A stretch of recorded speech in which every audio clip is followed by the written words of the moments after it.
I paid for Ava Mitchell's college education. She married me, a decision she framed as repaying a debt, a promise of forever and always. But the truth always comes out when you're drunk. I wish, she slurred once, that you had never sponsored me at all. Lucky for her, my forever turned out to be pretty short. I wouldn't be causing her much more regret. But if that was true, if she was finally free of me, why was she crying so hard at my grave? Why couldn't she go back to the man she truly loved? Caleb Porter, a family member, needs to come to the consultation room. The nurse's voice echoed down the sterile hallway. I stood up and walked over. She frowned. You're here by yourself? Where's your family? Don't have any. But your chart says you're married. I managed a thin, casual smile. We're getting divorced. Her expression softened instantly. Oh, I see. Well, go on in. The doctor is waiting. Pancreatic cancer, stage 4. The doctor's words hung in the air, heavy and unreal. Optimistically, you have 3 or 4 months. There was no one I wanted to share this news with. So I pulled out my phone and texted the woman who was, for now, still my wife. Ava, I want a divorce. Silence. Minutes stretched into an hour. Then my phone rang. Caleb, what is this now? Her voice was tight with exhaustion. I'm not. She cut me off. I already told you. There's nothing going on between Ryan and me. We're old friend from back home. Is it so wrong for me to help him out? All right. Perfectly normal, I said, my voice flat and distant. Anyway, I said I want a divorce. That's enough, she snapped. You haven't been yourself lately, and I'm swamped at work. Can you please just stop making things difficult? The line went dead. I shrugged a hollow gesture. She wasn't wrong. I'd had a complete meltdown a few weeks back, tearing through all her accounts. Instagram, Facebook, her texts, searching for any trace of Ryan Davis. Finally, she'd had enough.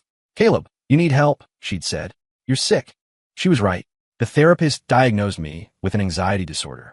It was during a session, doubled over from a sharp pain in my gut, that I passed out. He's the one who got me to the hospital. Turned out the anxiety wasn't just in my head. It was a symptom of the cancer. That explained it. I was never the anxious type. The first night in the hospital, I couldn't sleep. My mind drifted back to college. Back to the first time I saw Ava. Hey, check her out. She's gorgeous. A few of us were cutting across the quad. A girl was standing outside the financial aid office, clutching a folder so tightly her knuckles were white. Oh, her? I know who she is. She's in my econ lecture, one of my friends said. Yeah, she's pretty, but she's dirt poor. What? You thinking of starting a charity case? The guy who'd pointed her out just shook his head. I heard, another chimed in, that her student loan application got denied. They gave the grant to some girl who wears Jordans and has the whole Apple suite. iPhone, MacBook, the works. Figures, someone muttered. I listened to them gossip, but my eyes kept going back to her. My parents had died in a car crash a few years earlier, leaving me more money than I knew what to do with. I thought maybe I could do something good in their name, a way to honor them. So I decided, right then and there, to help her. It took some digging, but I found a way to contact her and offer to cover her tuition and expenses anonymously. I wasn't the most organized benefactor. I'd forget to make the monthly wire transfer until the sound of her stomach rumbling from across the lecture hall would jolt my memory. After that, I set a recurring alarm on my phone. Every month, she'd send a formal, heartfelt thank you email. We lived separate lives. I never intended to intrude on hers. But fate, or whatever you want to call it, brought us together again. Sometimes, when I missed my parents, I'd go sit by the shore of Lake Michigan and just stare at the water. She happened to be walking by one evening. Hey, are you okay? Do I look like I'm about to jump in? I asked. She laughed. After that, we started running into each other there all the time. I told her about my parents. She told me about her mom's illness. 2 lonely people finding solace in each other. Then one day, I saw her at an ATM, just staring at the balance on the screen, her shoulders slumped. It hit me then. She'd been saving almost all the money I'd sent her. No wonder she was always hungry. When she turned around, her eyes were red. I learned her mother needed an emergency surgery, an operation that would cost nearly $200,000 she didn't have. Don't worry, I said, pulling out my phone. I've got it. I zelled her the money right there, a seamless, thoughtless transaction. I didn't notice the look of shock on her face until she spoke. It was you. You're the one who's been sponsoring me. I was glad her mom's surgery was a success. But after that, she pulled away. At first, I didn't notice. I was just happy to be around her. But then she said it. You don't have to send me money anymore. I'll pay you back every cent. It's fine, I said. Seriously, I have plenty. She looked at me, her brow furrowed. Then what do you want from me? I said it as a joke. I don't know. Marry me. Blinded by infatuation, I didn't see the heavy, calculated weight in her eyes when she nodded. Okay, she said, her voice steady. Let's be together. I'll marry you. I swept her into my arms, spinning her around, feeling like I was living in a dream. That dream lasted until Ryan Davis showed up. He stood in front of her, his eyes red-rimmed and broken. "You told me to wait for you," he said, his voice cracking. "You said if I worked hard for 2 years, I could transfer here." He'd spent 2 years at a community college just to follow her. Ava just stood there, her fists clenched, whispering, "I'm sorry," over and over. Of course, I didn't learn about all that until much later. If I had, maybe I would have stepped aside. Then there would have been 1 broken heart instead of 3. I started texting Ava the same message every single day. "We need to finalize the divorce." She never replied. "Time's running out." I wanted to scream. "You're about to be a widow." The cancer made it hard to drive, so I took an Uber to her office building downtown to catch her on her way out. When she saw me, the professional smile she was giving the man next to her vanished. I was so happy just to see her face that I didn't even realize the man was Ryan. Ava grabbed my arm and pulled me toward her car. I glanced back at Ryan, left standing on the curb. "He looks pretty down," I commented. "Maybe you should go back and comfort him. We can talk about the divorce tomorrow. I mean, it's urgent, but not this very second urgent." "Caleb," she cut off my rambling. "Stop fixating on him. He put his life on hold for 2 years because of me, and now he's struggling to find a decent job. I'm just helping him network." I stared at her, then nodded slowly. "You're right. So, can you please just drop it?" I hadn't really looked at her in a while. I realized now that impatience was the main expression she wore when she looked at me. "Just give me the money back," I said suddenly. "The money I gave you for school. If that's what this is about, if you feel trapped by it, just pay it back and we can get divorced." The light turned red, and she slammed on the brakes, throwing me forward against my seatbelt. "Whoa, you don't have to get so worked up. If you don't want to pay it back, fine." "Are you even listening to a word I'm saying?" she ground out. "Are you listening to me?" My voice was firm now. I said I want a divorce. She gave me a long, hard look. "If this is what you really want, Caleb, then fine." She stomped on the gas, peeling away from the light. She dropped me at the front of our condo building without another word and sped back toward her office. I pursed my lips. Who said I was going home? I called another Uber and went straight back to the hospital, ready to change into my gown and get an earful from the nurses for leaving. "Just a few more trips out," I muttered to myself. "Once the divorce is final, I'll stay put. Promise." The charge nurse, a kind woman named Sarah, gave me a look that was half annoyed, half amused. "You talk about this place like it's a prison, isn't it? Once you're in, you don't get out. It's a death sentence." I saw the pity flicker in her eyes and quickly changed the subject, telling her to get back to her work. "It's just death," I thought. "It's not like I'm losing the love of my life." Love was never really there to begin with. The day finally came to sign the divorce papers, but I wasn't sure if my body would hold out for the mandatory waiting period to end. At the county clerk's office, the official asked for the reason for divorce. Terrified he'd deny it, I launched into a frantic speech. "We're incompatible. You can't tell from the outside, but she's mature and responsible, and I'm a mess. I'm volatile, irrational, paranoid, and I thrive on drama. Please, sir, you have to grant this divorce. Save her from me." The clerk stared blankly from my rambling monologue to Ava's stone-faced silence, clearly doubting every word I said. "We'll contact you when the waiting period is over." Outside, I raised my hand to hail a cab. "You didn't drive?" Ava asked. "I can give you a ride." She was insisting on giving the condo back to me. I'd refused, but she wouldn't listen, so it was just sitting there empty. I pulled away from her and jumped into the taxi. Another second, and the tears I've been holding back all morning would have spilled over. In these last moments, I just wanted her to remember me as the carefree, happy guy she once knew. "Time for chemo, Caleb." An older nurse's gentle voice startled me. For a moment, in my daze, she looked like my mother. "Mom," I whispered, pointing to my stomach. "It hurts." I waited, but the comforting response never came. As my head cleared, I saw the nurse quickly wiping a tear from her eye. "Sorry," I mumbled. "For a second, I thought you were my mom." "You should try the chemo," she urged again. "It makes your hair fall out, right? I'll look ugly." I shook my head, hesitating. "But it gives you a chance," she said softly.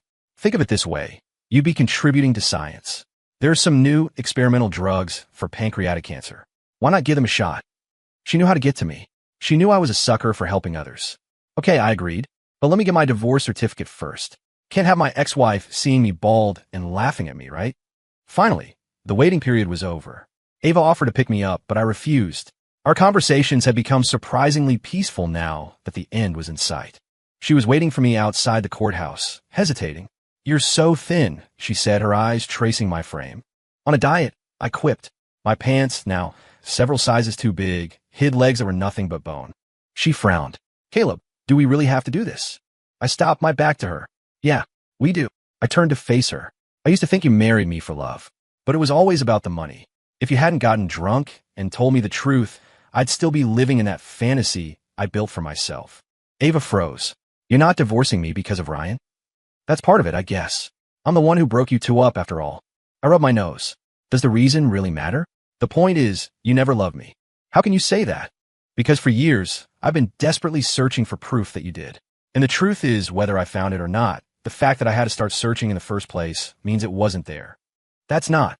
Come on, I cut her off. Let's go. They're going to close soon. Once we were outside, the divorce finalized, she asked where I was going. You should get going, I said, shooing her away. Isn't Ryan waiting in the car? He just gave me a ride. I laughed. What? Was the courthouse on his way to something? Being sick had given me a strange sense of clarity. When you start living every day like it's your last, you stop wasting time on things that don't matter. You never know which morning you won't wake up. I got an Uber and left. I didn't notice Ava's car following me the whole way. Back at the hospital entrance, I was exchanging a friendly wave with one of the nurses when a familiar voice stopped me cold. Who are you visiting? My heart skipped a beat. I turned to see Ava and Ryan standing side by side, looking like a perfect couple. The nurse was about to say something, but I shot her a frantic look, shaking my head behind Ava's back. Oh, no one. I'm not sick, I stammered. I'm just here for a routine checkup. What about you guys? What are you doing here? Ryan smiled calmly.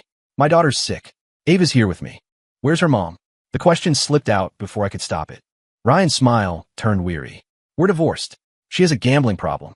I didn't realize how bad it was until she came at me with a kitchen knife, demanding money. Turns out women can be abusive too. He started to roll up his sleeve, but Ava grabbed his wrist. That's enough, Ryan. I looked away. Well, I'll let you guys get to it. I should go. I'll walk with you, Ava offered, reaching for my arm. I pulled back instantly. No, it's fine. I can go by myself. I pretended to walk toward the outpatient clinic, then ducked into a stairwell. Peeking around the corner, I saw Ryan whisper something to Ava, and they both headed off in the opposite direction. I let out a breath I didn't realize I'd been holding. It wasn't a total lie. Today was, in fact, the day of my follow-up scan. The treatment is working surprisingly well, my doctor said, a look of pleasant surprise on his face as he examined the images. I grinned sheepishly. Yeah, I've been in a really good mood lately. Keep it up, he encouraged. Sometimes a positive attitude can boost your immune system enough to fight back. I thanked him profusely and was heading out when my phone rang. It was Ava. She asked if I was done with my checkup and said she wanted to talk. I had to get back to my room upstairs, so I made up a quick excuse. Can we just talk on the phone? She was silent for a long moment. Let's start over, Caleb. What? I said, let's forget the past and start over. In a panic, I hung up, my hand flying to my face to wipe away tears that wouldn't stop coming. Why would she say that now? It was too late. It was so late. I started binging comedies, trying to laugh as much as possible. The doctor said it was good for me. Aside from the episodes of intense pain, I was always smiling, and I made a point of declining every one of Ava's calls. She changed tactics, sending a text instead. Mr. Porter, would you be available for a date? I took some time off. What if we went on a trip? I ignored it. What are you watching? Sarah, the nurse asked, noticing my screen. You're crying. Another text from Ava came through.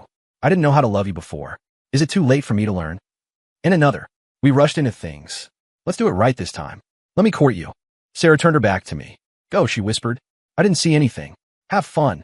I let out a shaky breath, scrambled into my street clothes, and pulled a beanie over my bald head.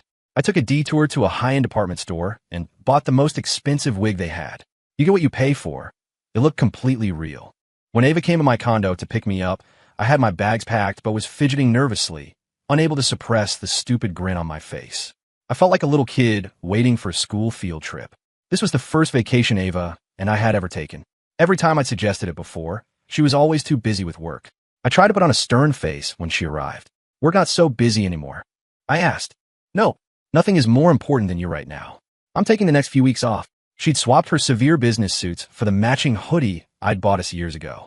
She looked younger, more carefree, like the girl I'd met in college. You didn't throw this out? I said, surprised. I never saw you wear it. I figured you hated it. I didn't hate it. It just didn't exactly scream corporate powerhouse. I laughed. It felt like the old, playful Ava was back. What happened to you? Did getting divorced flip some kind of switch? There's nothing I can't do if I set my mind to it, she said with a hint of her old arrogance. Then her gaze softened as she looked right at me. And that includes loving you.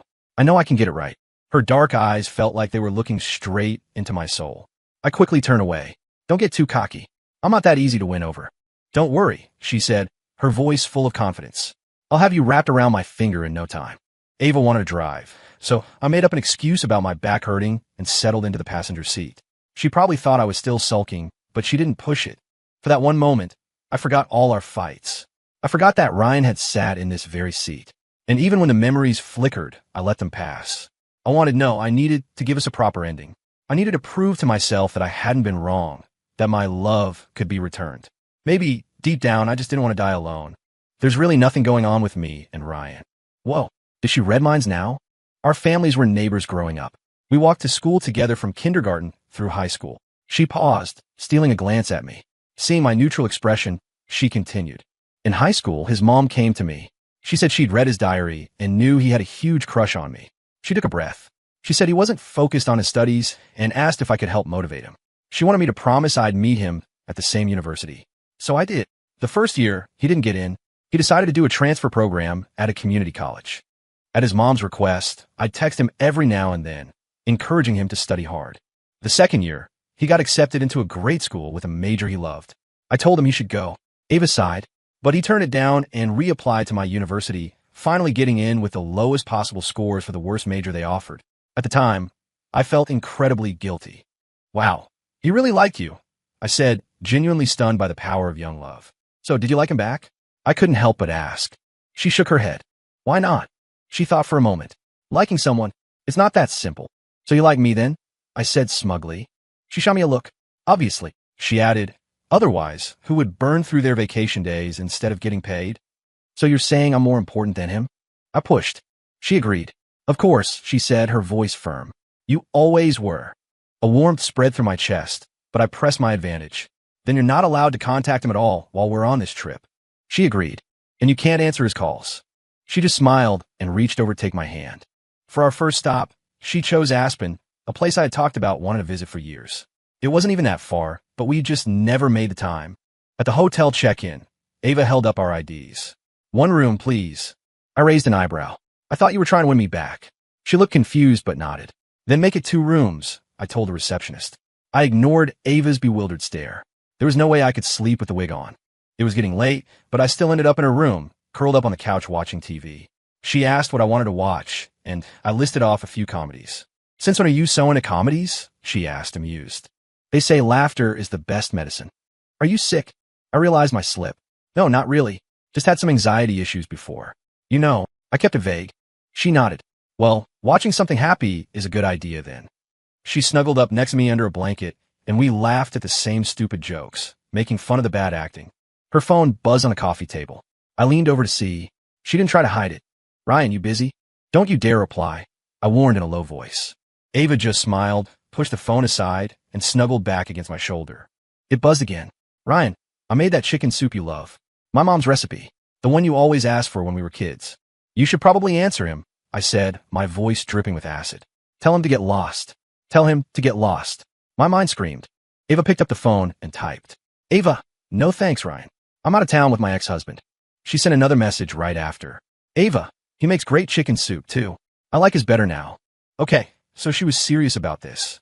A wave of pure, childish glee washed over me, and I couldn't focus on the rest of the movie. Finally, under her lingering, reluctant gaze, I reluctantly went back to my own room. Those 2 days were the happiest I'd been in all the years we were together. Were calls? Ignored. Text from Ryan? Deleted. Just let me be selfish, I thought.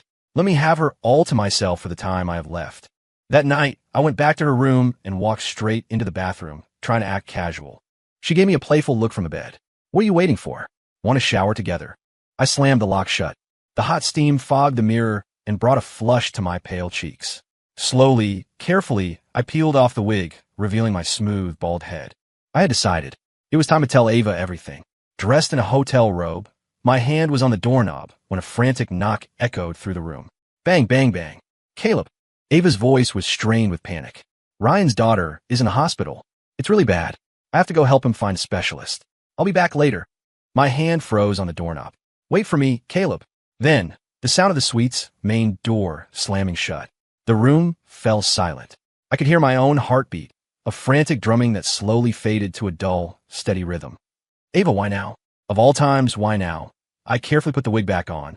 A wave of dizziness washed over me, and the last thing I felt was the cold, hard shock of the marble floor. Beep, beep, beep. The familiar sounds of a hospital. The familiar smell of antiseptic. The patient is waking up. I blink my eyes open. Can you see me? A doctor waved a hand in front of my face. Are you feeling any pain? I managed a weak shake of my head, my breath fogging the inside of the oxygen mask.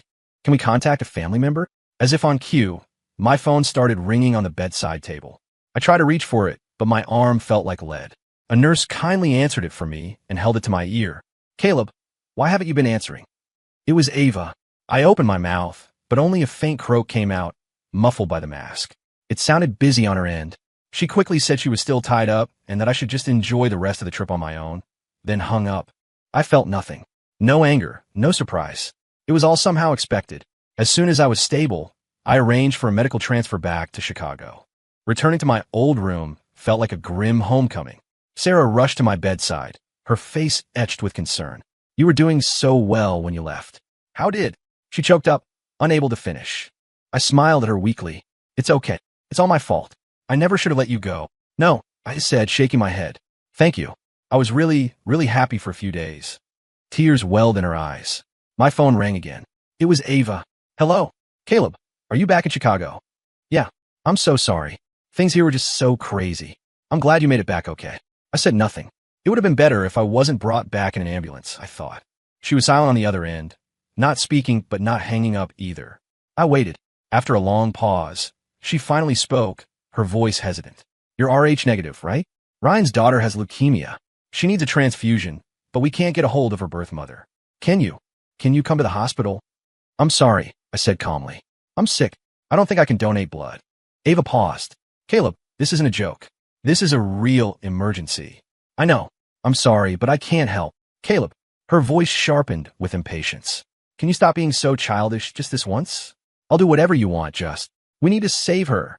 I tried to explain again, patiently. My blood isn't healthy. It can't be used to save anyone. Caleb, I always knew you could be difficult, but I never thought you were this cruel. That little girl is lying in a hospital bed. If she doesn't get a match, she's going to die. I was about to tell her everything to finally lay it all bare, but Sarah snatched the phone from my hand. Are you deaf? She roared into the phone. He told you he's sick. What part of that don't you understand? Ava must have said something back.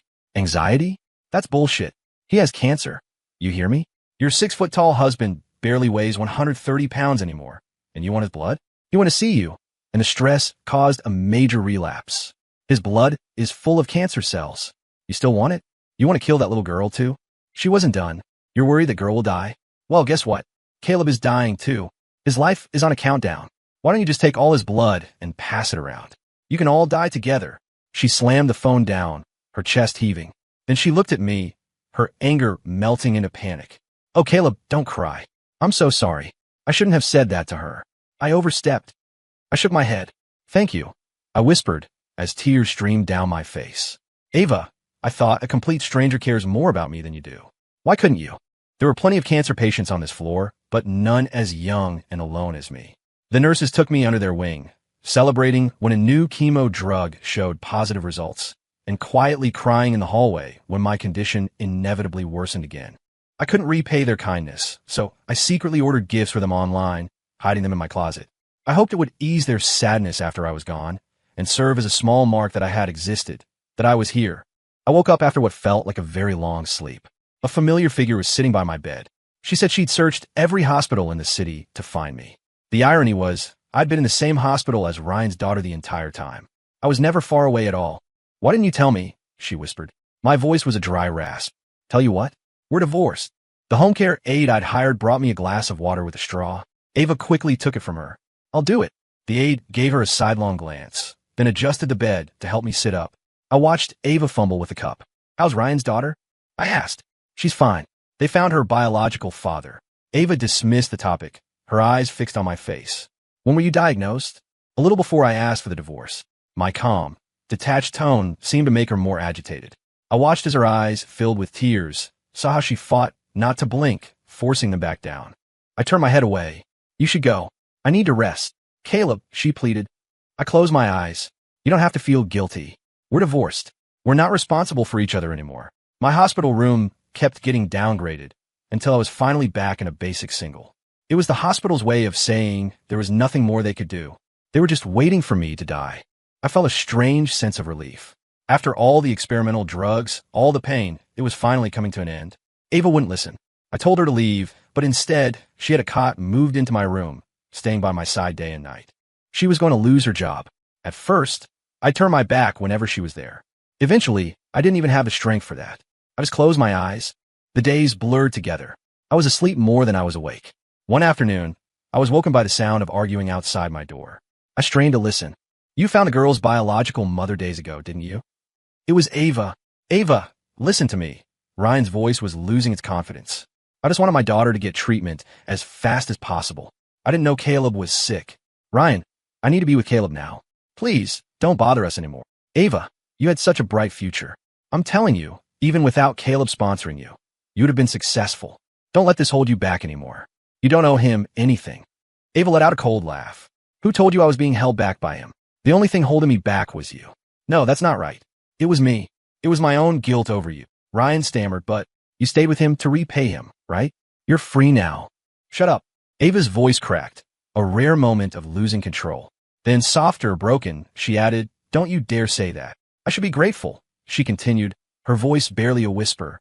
If it weren't for the money, I never would have had a legitimate reason to be with him. But I was too proud, too caught up in my own stupid ego, and I hurt him again and again. I let my guilt over you make me abandon him, again and again. We all built our own prisons. Caleb chose to sponsor me and accepted the damage my pride did to him. I chose to motivate you and let you use me as an excuse. I never used you. Ryan yelled. Ava ignored him. And you chose to follow me to a school and a major you hated, and you put all the blame for that choice on me. When you look at it that way, Caleb is a better person than any of us, isn't he? And I am willing to pay for my mistakes. I helped you get settled in this city. I got you a job. I helped with your daughter's medical care. Is that enough to make up for what I did to you all those years ago? Can you please just let me spend what little time is left with Caleb? Please just leave us alone. Her last words were choked with sobs. Ryan left without another word. I heard his footsteps fade down the hall. The door opened softly, and Ava came in. She saw me curled up on the bed, clutching my stomach, sweat beading on my forehead. Caleb, what's wrong? She cried out. Doctor, nurse. I passed out to the sound of her frantic screams. When I woke up, I was in her arms. She was holding me like a baby. I didn't have the strength to fight, so I just glanced at her and closed my eyes again. I'm so sorry, Caleb. I should have been here. Her tears fell onto my hospital gown, creating dark, wet spots. She started talking, her voice thick with emotion, telling me stories from our past. Remember in college? When my mom was sick, I got drunk and passed out on a bench, and you carried me home just like this. But back then, all I could think about was the money. I was so insecure. I thought every nice thing you did was out of pity. I'm sorry, Caleb. The truth is, I liked you from the very first time I saw you. You were so bright, so kind to everyone. I thought a life with someone like that, it would have to be happy. Why are you leaving me? Please don't go. I want to spend the rest of my life with you. When I married you, I really meant it. I was going to be with you forever. We'd have our little home. I'd be the breadwinner. I was in such a rush to prove myself, to erase the shadow of your sponsorship, that I started to ignore you. You were right. I have no idea how to love someone. I drifted off to the sound of her voice. Every time I woke, she was there, slumped over the edge of my bed, her eyes bloodshot and raw. I didn't want to talk to her, but she insisted on reliving the past. Caleb, I haven't had your chicken soup in so long. She stared at my hand, which lay lifelessly on top of the blanket. Remember when you used to bring it to my office? My coworkers were so jealous. They all said I'd married the perfect husband. I'd always tell you to go home, but then I'd get out of a late meeting and find you huddled by the entrance, shivering in the snow, which was already up to your knees. You never listened. You always waited. I felt bad then, but I told myself I'd make it up to you later. And then I just forgot. And that time you asked me to go with you to the doctor. She rubbed her eyes fiercely. You were always so tough. You never complained about being sick. That day, I got caught up in work and I forgot. When I finally came out of my home office, you weren't there, and it still didn't click. You told me you understood. That work was important. Her voice broke. What kind of monster am I? I'll let you make excuses for me, over and over again. You told me about all your pain so casually. You told me you were terrified of needles, that you fainted during acupuncture once. But you said it with a smile, so I didn't take it seriously. I always thought there would be more time. I thought if I just worked hard for 5 or 10 more years, I could retire early and spend all my time with you. But you, Caleb, you only gave me 2 months. What am I supposed to do? What do I do now? She collapsed on my hand, her body racked with deep, gut-wrenching sobs. I felt nothing. My heart was a placid lake. I had forgiven her again and again, only to be disappointed again and again. Hope is what makes things hurt. Once that's gone, there's just nothing. I had gambled the last of my life on her, betting that just once she would choose me first. I lost. So when my body finally decided to give up for good, I didn't fight it. The next time I woke up, I felt a surprising surge of energy. I managed to get into my wheelchair by myself and roll out to the small grove of trees in the hospital garden. The dappled sunlight felt warm on my skin. I closed my eyes. Epilogue: the sun was warm, but Caleb Porter would never feel it again. The hospital garden was deserted in the early morning. No one saw the woman draped over the empty wheelchair, her cries tearing through the quiet air. Ava moved through Caleb's things like a ghost. Even Sarah, the nurse who had never liked her, couldn't help but feel a pang of pity. In the drawer of the bedside table, Ava found a notebook. On the cover, in Caleb's familiar handwriting, were the words, "Final Journal." She sat on the edge of the empty bed and carefully opened it. To whoever is reading this, please help me carry out my final wishes. The Barbie doll is for Nurse Lou. I'm sorry, I overheard you talking once. I know you didn't have the best childhood, but you give so much kindness to your patients. I hope this can make up for a small piece of what you lost. The dog clothes are for Nurse Wong. I know you don't have kids around, but your little dog brings you so much joy. I saw you looking at those down jackets for him, but you said they were too expensive. So I took the liberty. Thank you all for taking care of me. Because of you, my last days were happy. The rest of the journal was filled with daily entries. They were mostly mundane, but Ava read every word as if it were scripture. November 1st, 2023. Weather: sunny. Happiest day ever. I'll write down why in a few days. That was the day before Ava asked him to go on their trip. November 7th, 2023. Weather: hazy. My life feels like it's almost over. The things I regretted don't seem so bad anymore. The things I couldn't let go of, I've finally let go. Ava knew exactly what happened that day. The handwriting was no longer neat, but a crooked, labored scrawl. A tear fell, blurring the ink. She frantically tried to wipe it away. On the last page, there was one final entry. For Ava, meeting you is the best thing that ever happened to me.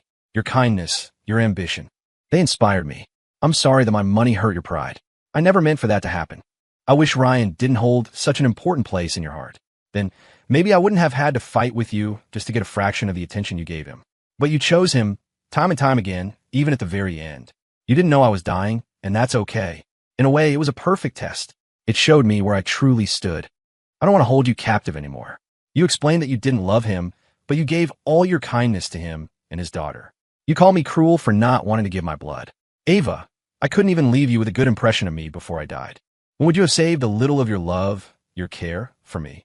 Forgive me for writing this last complaint here. It's the only way I can truly let go. At this moment, I can finally convince myself that you never loved me. Believing that means I can stop asking why. It means it won't hurt anymore. I've donated my entire inheritance. I've let go of my love for you. You're free. Don't let me hold you back anymore, in any way. Live a good life. I wish you happiness. Ava hadn't been to work in months. She spent every day sitting in front of Caleb's grave, staring at the cold, granite headstone. If they hadn't divorced, her name would have been carved there, right below his. Beloved wife of Caleb Porter. She used to think she had all the time in the world. She never understood what it meant to cherish something. But life doesn't give second chances. Or maybe it did, and she had thrown hers away. Caleb, she whispered to the stone. What hurts more, dying or watching the person you love die? She pulled a small prescription bottle from her pocket. I think I'll find out for you. A sad, peaceful smile touched her lips for the first time in months. She took a handful of white pills into her palm and swallowed them without hesitation. A searing pain spread from her stomach, but Ava's smile only widened. If I'm on my way to you, she choked out, then maybe dying doesn't hurt so much after all.